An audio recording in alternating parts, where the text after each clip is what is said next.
I recently had the opportunity to interview members of the band Course of Empire. They are an iconic rock band from the Dallas music scene of the 90s, and my label, the DFW Legacy Series, just announced the pressing of their album Initiation. Check it out on this episode of Talking About Records.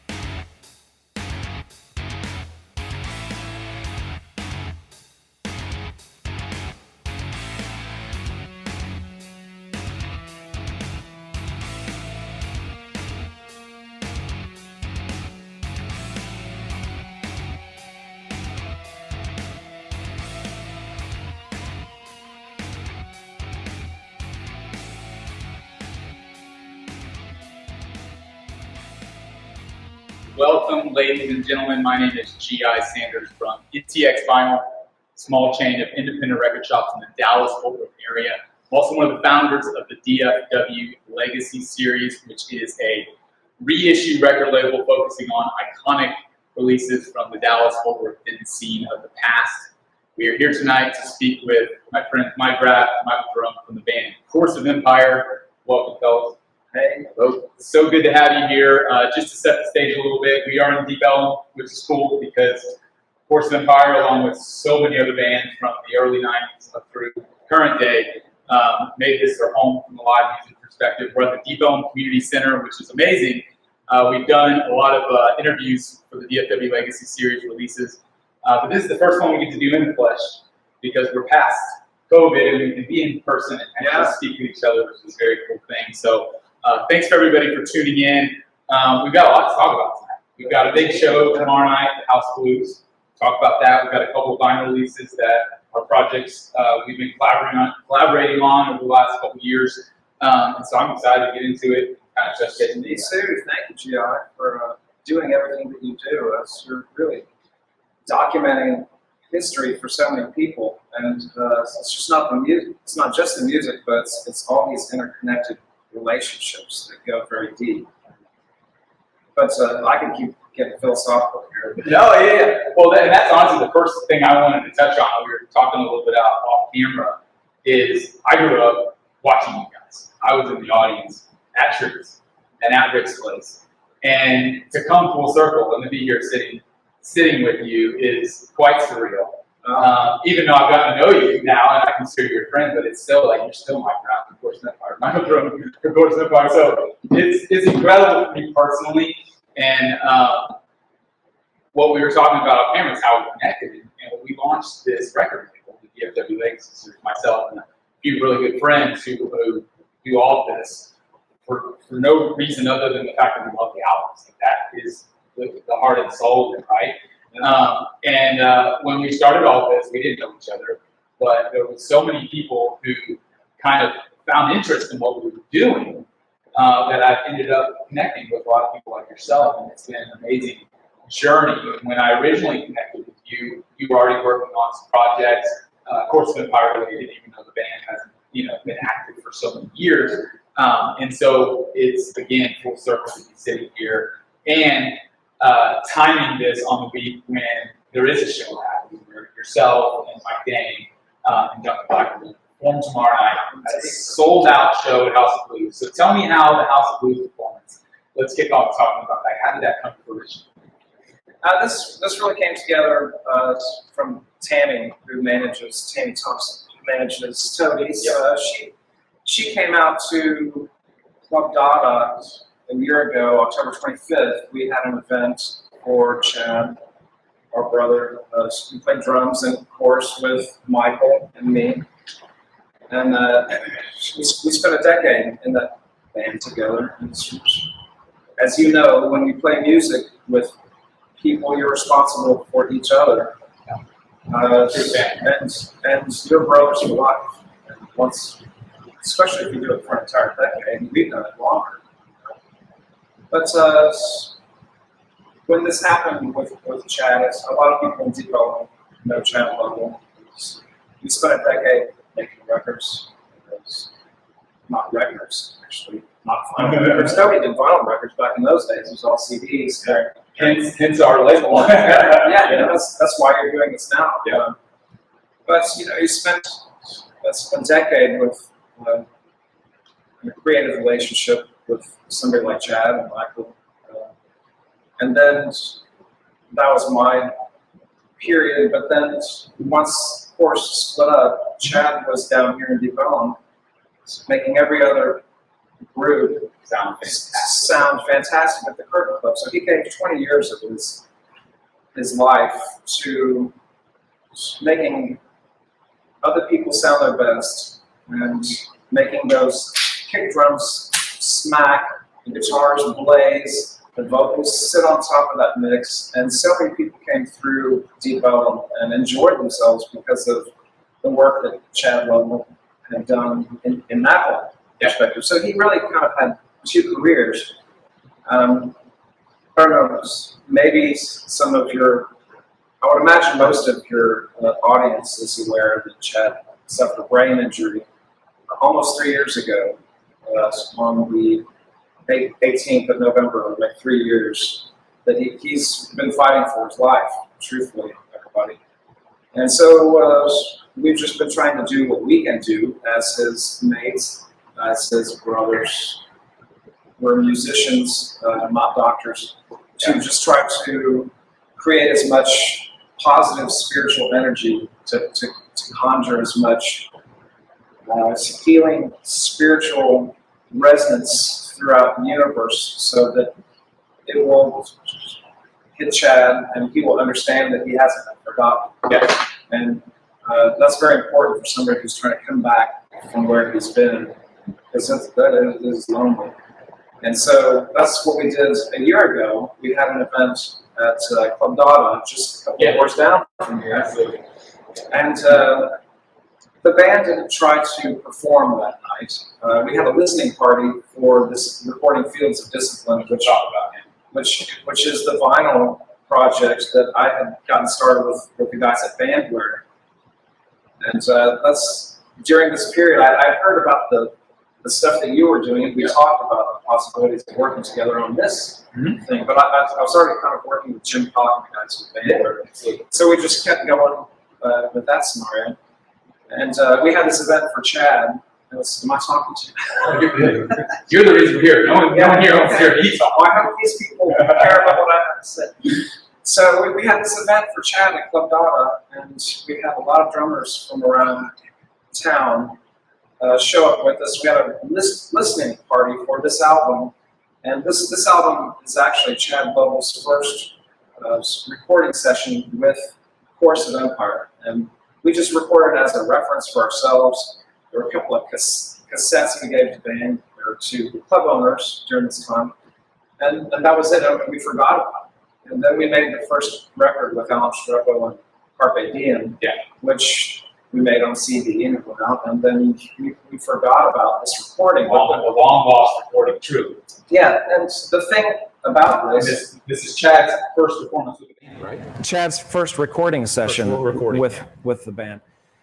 And so this set of songs on this record were mostly geared towards the idea of the band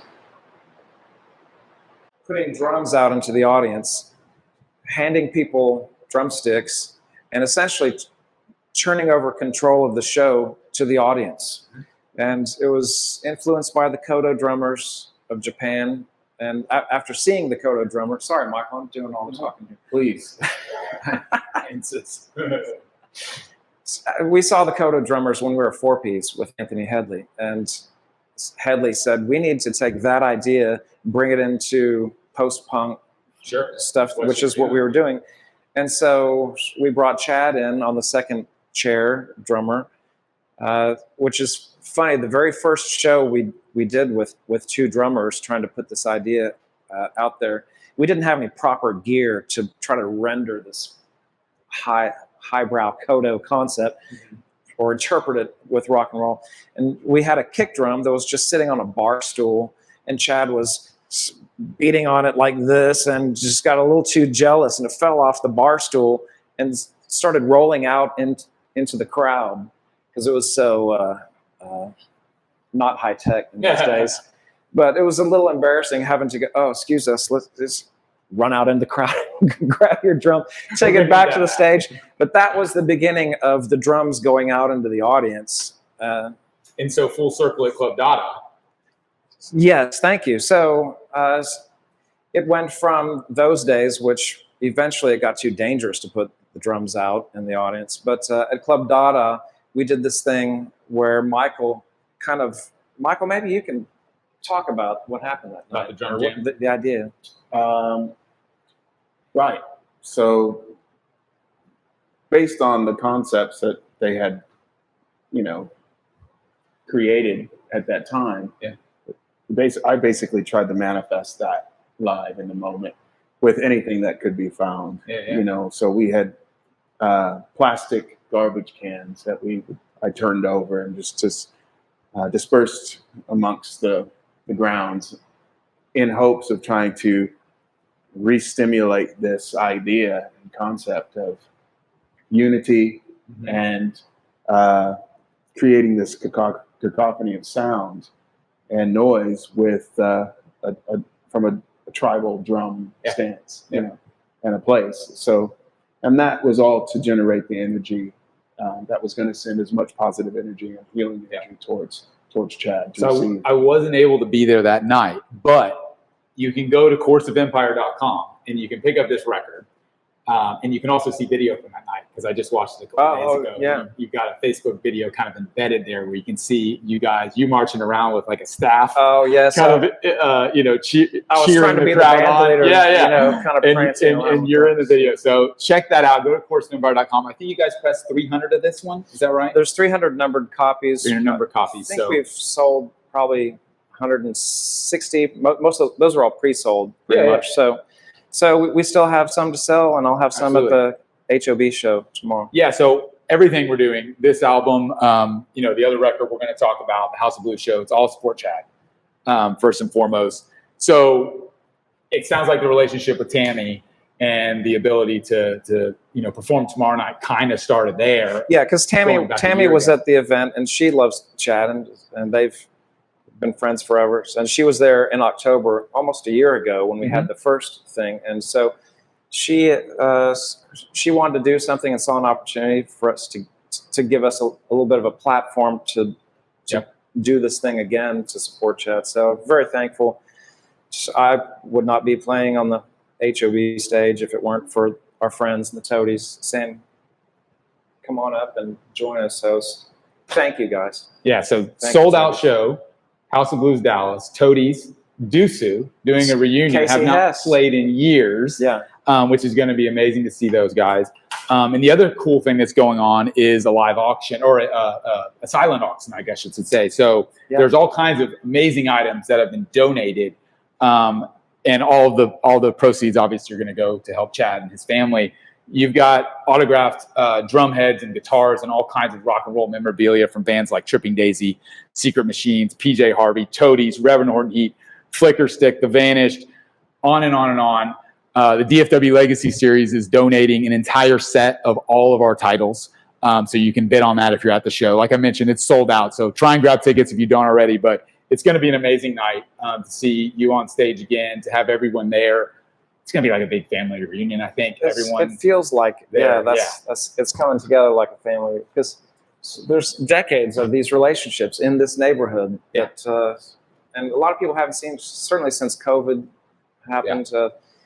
We finally got a chance to get everybody in one room, so it's going to be a joy to play, y'all. It really is. The timing of it all worked out really well because we, following Fields of Discipline, which again you were already working on, the next project that we started kind of collaborating on was this one, and this was the 13th release in the DFW Legacy Series. And there's quite a story behind this. So this is Sandy Does Dallas, if you're not aware, first released by One Ton Records, and the great Aiden Holt. Came out originally, I want to say 95, 96, somewhere around there. You're right in there, yeah. And it features Blue Moon, which is a song Course of Empire cut and ended up on Telepathic Last Words. Yeah. But it originally it was on this first, which is amazing. And so this is an album that not only includes Course of Empire, but Dusu, Toadies, Ugly Mustard, Mike Dane, Baboon, UFOFU, Caulk. I could keep going on and on. You get the idea. It's an amazing record. We still have these available as well. You can get these at DFWLegacySeries.com. And again, all proceeds are going to support Chad. So this was one of those when we started the DFW Legacy Series. In its infancy, of course, we had this dream list of all the albums we wanted to put out. And this was one of those where I remember talking about it and going, oh, that would be phenomenal, but there's just no way. How are we going to get in touch with all these bands, and how are you going to get the bands to How did you do agree? That? Aiden did all that, luckily, because he has the personal relationship with most of them. And so we kind of tag team that, but he spearheaded making sure all the bands were cool with it. And really the reason why it came together is because of Chad.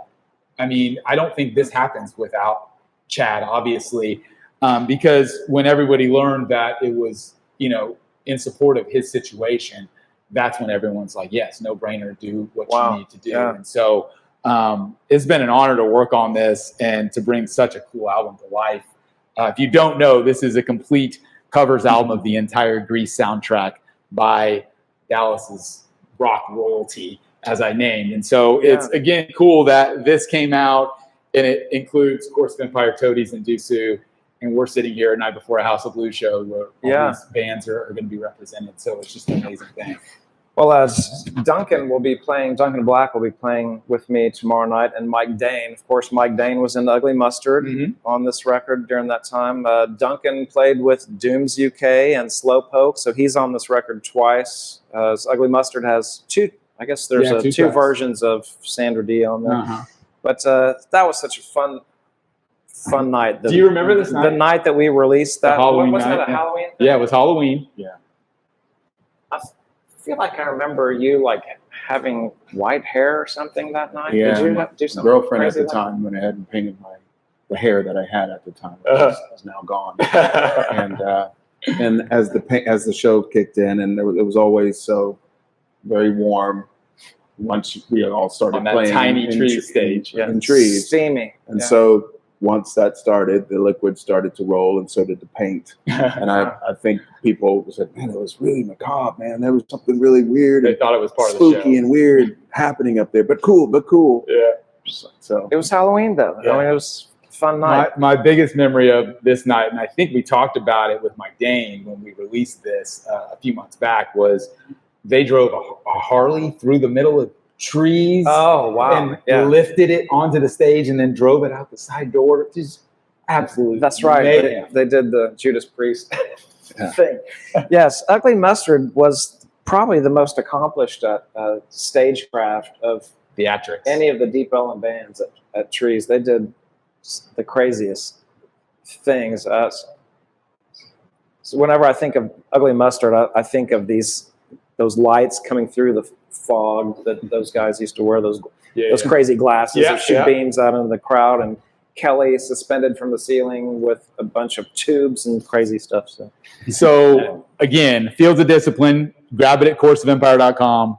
Sandy Does Dallas, grab it at DFWLegacySeries.com. It's amazing that we're here in the Deep Ellum Community Center, and the show's at House of Blues tomorrow. But we do have one more record we're going to talk about tonight. Indeed. And that's the 20th title in the DFW Legacy Series. And ladies and gentlemen, that is Initiation. So excited to bring this to life.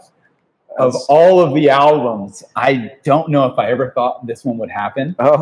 Not just from a logistics standpoint, it just felt like it was maybe out of reach. But as I've learned the last couple of years, there's nothing out of reach. Yeah. You just got to go for it. Just make it happen. And that was, again, part of the conversation when you and I initially connected. Like, we're chatting it up back and forth, Facebook messaging type stuff, and we're talking about all these. But in the back of my mind, it's always you already thinking of this? In the back of my mind, I'm thinking, I'm connected with Mike Graff. Initiation's going to happen one day. And here we are. I can't believe we're actually announcing this. So you can pre-order this now. This is a crowdfunding campaign. That's very important, meaning all of these projects that we do with the DFW Legacy Series, the whole idea is to give back to the community and make these albums available on vinyl for the first time ever. But we need your help to do that. So we need to sell enough to make it happen and press the record. And it's even more important this time because whatever profit we do make, it's all going to go to Chad. Yeah, there's a spiritual component. Yeah, and so you can go to DFWLegacySeries.com right now. You can pre-order this album. Our goal is to sell enough of these to where we can send it to press within the next month and have a release a few months later. Yeah, that would be unbelievable. Amazing. And thank you, GI, for everything that you've done. Because my pleasure. It's such an honor to. I think I said earlier, as I see it, music is life, and you're just capturing and really extending the lives of all these people and all these friends, and it's the fabric of this city. A huge chunk of it. For what you're doing is really, really thankful. Well, this guy, I can tell you, and we were talking off camera just a few nights ago. I was talking with my wife and about Course of Empire, and just I continually look over at her anytime like I'm spinning a record and it's one of the ones in our series, Baboon or Deucery, and I look over and I say, I did that. Yeah, it's unbelievable. I can't believe it's a living, breathing thing. And so full circle, like she even mentioned, and my wife, she's amazing, and she's been going to shows with me since I was 15, 16 years old. And she had the same initial memory, which was amazing. And that memory is Rick's Place, right after this album had come out, because in 1994, when this came out, I was 16. And you could, a little younger than you guys. Yeah. What did you say? Yeah, 16, right? But I remember sitting in the balcony, and she had the same memory above you guys, above you and Chad specifically, just jaw dropped, because it was the first time I'd ever seen you, and we were like, that was the best seat in the house above the drummers, especially during the Course of Empire show. And I don't know if that was the initiation release party, but it was certainly, I know it was in 94, 95. And so that was, it was just amazing to me that she had that same initial memory. It's cool. That's how innovative it was. Like, I had never seen anything like that. 2 drummers, are you kidding me? Playing really aggressive, amped up music. It was this tribal experience. That's the word I always come back to with Course, that I don't feel I ever say with any other rock bands. It's like tribal, communal vibe. And I think that starts, like, again, the way you guys used to pass the drums out in the crowd. Yeah. It really creates an environment that brings the crowd in. And for me, Initiation was that record, and has always been that record. It's just one of those pinnacle albums from the Deep Elm scene from the early 90s. And the fact that we can bring it to vinyl, which is a format that is so near and dear to me, it's going to be, along with all of the records that we've put on the DFW Legacy Series, just one of the things that I go to my grave being undoubtedly. Man, awesome. Thank you, brother. Absolutely. It couldn't happen without you guys, all the hard work and all the conversations over many months, figuring out like how we do it, figure out why we do it, and figure out when. And the fact that it's culminated with you, Mike, getting on stage tomorrow representing Course with Mike Dane and Duncan Black and some special guests. Like, it's, again, full circle moment, and just so excited to be able to announce it. Yeah, the timing is great, and I thank you for this. Michael, you want to say anything about it? We're going to have a great time. I love the story about the artwork. I love everything. You did all this art, right, Mike? Mike did the... I know the logo is yours and everything, but I'm sure it's a collaboration with the label back then, or... I did sit down with this guy, Lee, the designer at Zoo in those days, which eventually turned into some other business entity for the purpose of just marketing Tool records at that point. But this we're not bitter. This damn those guys. No, we love Tool. We love you guys. But this is my script. This is just something I used to do with brush markers, and this image was it's a photograph of Mark True, the photographer's daughter. That's her eyeball on that, and Mark True also shot the image that's on the cover of Fields of Discipline. Same photographer, genius artist, Mark True. Reflection. Well, yeah, the reflection. The name of the album is called Initiation, Yeah. and it is in reverse. Yep. The I. The amount of trickery that went on with this album, produced by the great Dave Exactly. Castell. Yeah. Hidden tracks that you can only hear in mono. Most people don't even know what the hell I'm talking about. Reverse. You had to rewind the CD to hear a song before track one, which was apparently like the first time that had ever been done. And there was a lawsuit because some guy claimed it was his trick. Yeah. And that's, again, part of the mystique of this album is you got it. Again, when I was a 16-year-old kid, I'm just like, you got to be kidding me that this came out of my backyard. Yeah. Like the fact that I could drive 20 minutes to Denton or to Dallas and see you guys perform this stuff. I just said it off camera, but it was, again, like, you guys were every bit as big as a Tool or any other band in my eyes at that time. Yeah. And even better, because I could just drive down the street and check it out any night of the week. It's our neighborhood. That was what was so great about Deep Ellum in those days, is that walk down the street, you can see 6 amazing groups just walking down the street, and they're all our friends. Yeah. You know, it was really phenomenal time. But yeah, when this came out digitally, the one that you're talking about, you had to scan backwards. After the first song, Hiss, started, you had to hit the reverse button to scan back past before the beginning. And before track 0, Then you could hear this track called Running Man. And then... Which you guys did perform that live. Like, it was part of your set at that time. We did play that. And no one knew it because they didn't know it was on the album. Yeah. Yeah, it wasn't easy to hear it, and we didn't go around telling people how to access these Easter eggs back then. They were Easter eggs. It was Easter eggs long before that became a thing. Yeah, you know, built in. And I think David Castell, he was such a genius on the first record that we did with Carpe Diem, just called Course of Empire. But he also did the second record with us, and Dave figured out how to hide a song inside this noise that happened serendipitously one night in our rehearsal guitar studio. Feedback, I presume. Something was hooked up wrong, and we just flipped on the PA to rehearse. We'd been watching Hellraiser that night, and the whole theme of this portal to some other world opening up was in our brains. And then we just flipped on the power button, and that horrible feedback just started blaring through the PA, and we just said, wait, that sounds cool. Let it roll. Hit record. And we saved that then, and we let Dave hear it, and he said, let's bury a song in the middle of all that. And he was aware enough to know about phase cancellation. How to do that, yeah.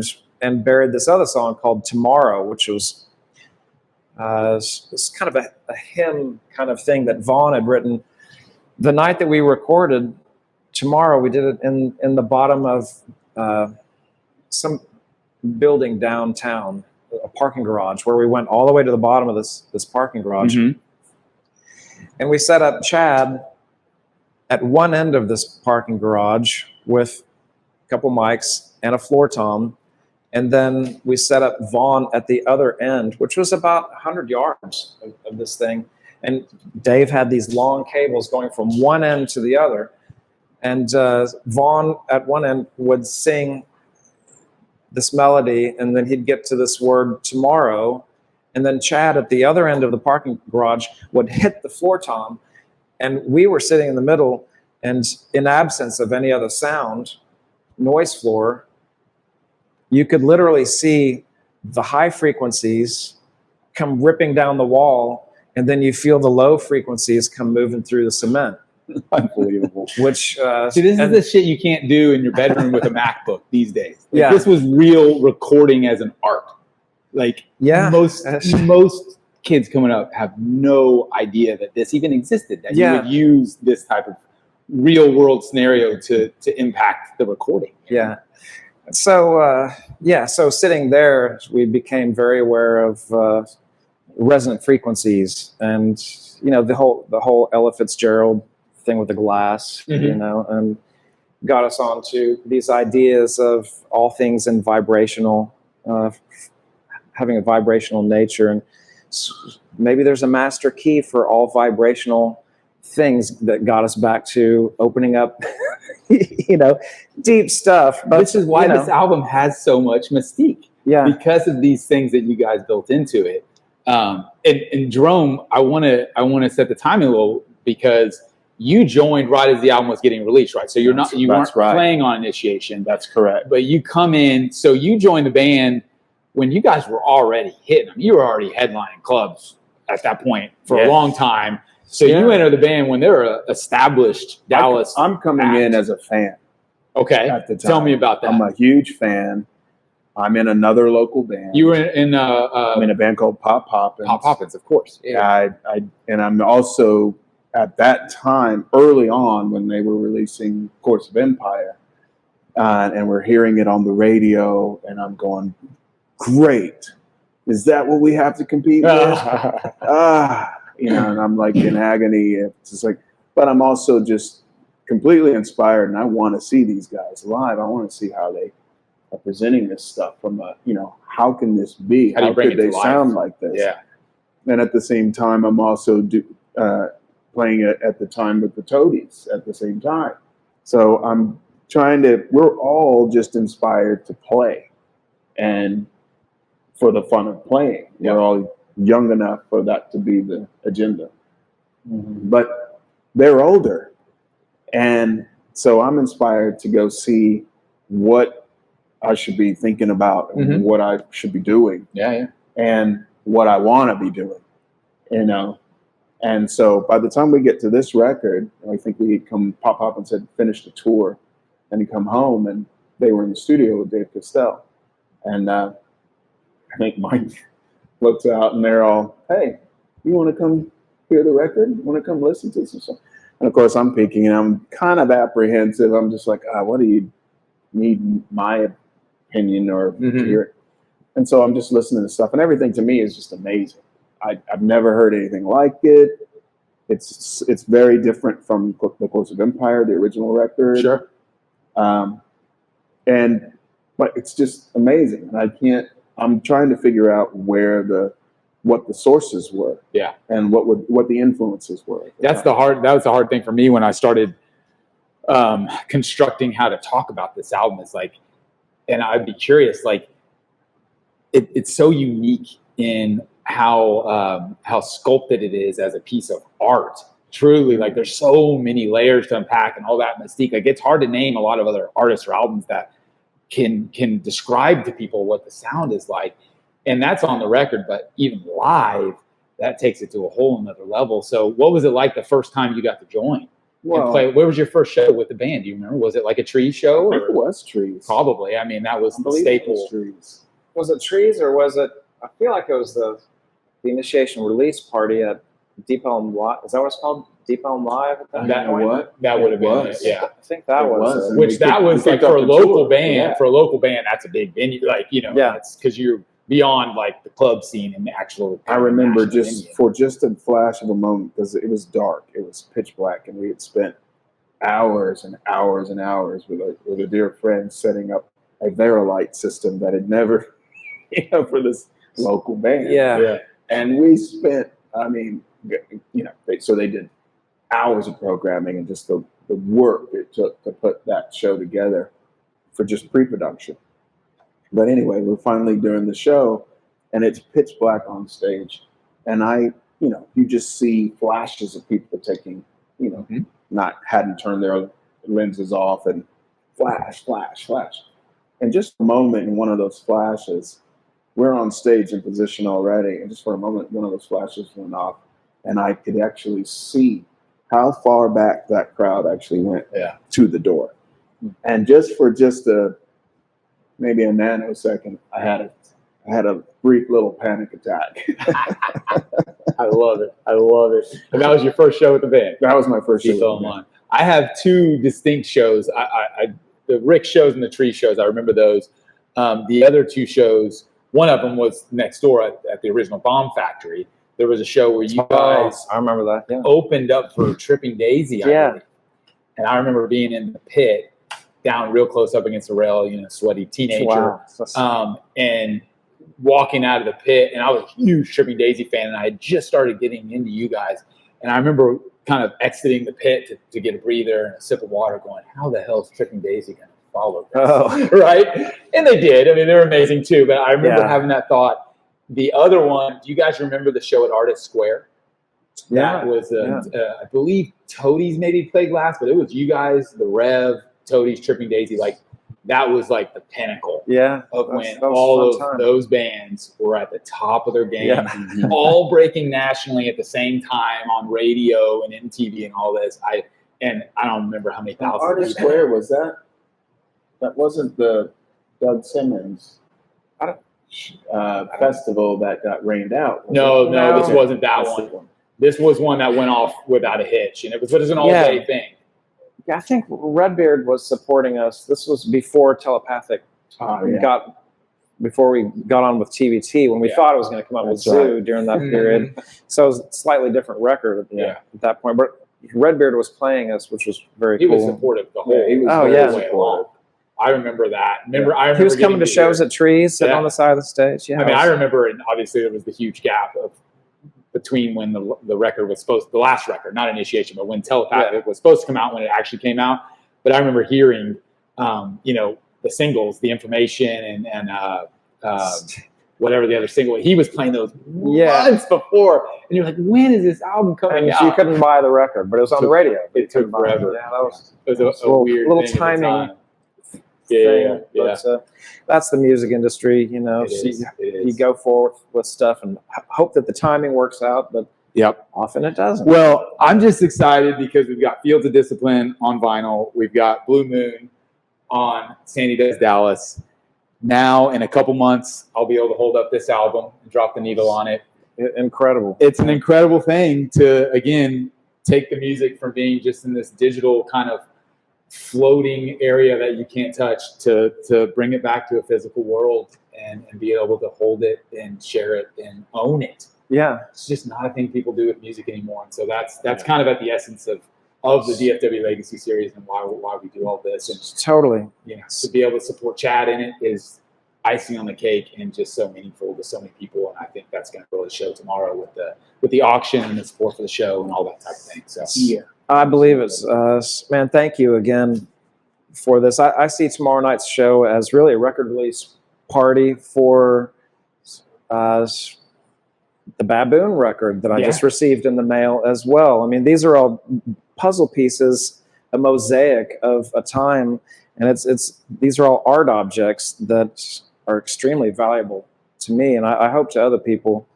as well, and maybe to our kids. Who knows? I mean, maybe our sons might. Hey, my dad was on this. Yeah, that's what's so special about this. It's a great legacy that you're helping to curate and document from Deep Ellum. And to that point, we have to thank Brianni Lee, who's off camera, thank you for letting us use the Deep Ellum Community Center where we're at. And the cool thing is, speaking of these being artifacts, is the DFW Legacy Series is going to have a permanent display in the community center of all these records and actually have them available for sale for people who come through the Deep Ellum. That's incredible. So it's an amazing workspace here, and we can't thank her enough for letting us use this space for this interview tonight. It's just so cool to be here with you guys in person, and we'll see you obviously tomorrow night.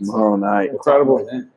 All right. Well, thank you, everybody. Thank you for tuning in. If you're watching this live, that's amazing. It'll be available on demand as well. So hopefully it'll be again, an archive of the conversation and the history of Course of Empire and the launch of the pre-order of Initiation, which you can get in on now at dfwlegacyseries.com.